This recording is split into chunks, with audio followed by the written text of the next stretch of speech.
ఇక్కడ జగన్ అయినా ఏ నాయకుడైనా నేర్చుకోవాల్సిన విషయం ఒకటి ఉంది. వాగ్దానాల విషయంలో అబద్ధాలు చెప్పకూడదనుకుంటే మరి సత్యహరిశ్చంద్రుల్లా కాకుండా కనీసం ధర్మరాజులాగా అశ్వత్థామ అతహ కుంజరహ అనడమైనా నేర్చుకోవాలి. అదే పని రేవంత్ రెడ్డి చేస్తున్నది.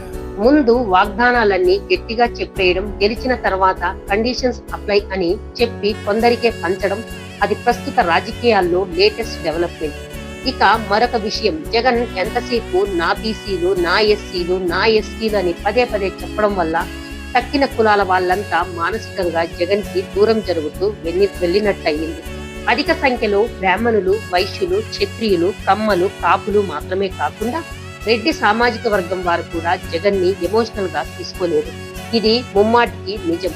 ఎందుకంటే 2019లో జగన్ గెలుపు కోసం ముందు వెనుక ఆలోచించకుండా లక్షలు కోట్లు ఖర్చు పెట్టిన ఎన్ఆర్ఐ రెడ్లు, వ్యాపారం చేసుకునే రెడ్లు 2024లో జగన్ గెలిచినా ఓడినా సంబంధం లేదన్నట్టున్నారు.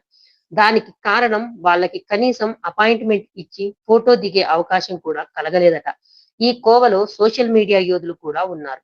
తన వైపు నిలిచి రకరకాల కేసులు అవి ఫేస్ చేసిన ఆ యువకులకి ఎటువంటి భరోసా ఇవ్వలేదు జగన్. మిగతా రేపటి ఎపిసోడ్ లో ఎక్స్క్లూసివ్ ఆన్ జీ న్యూస్.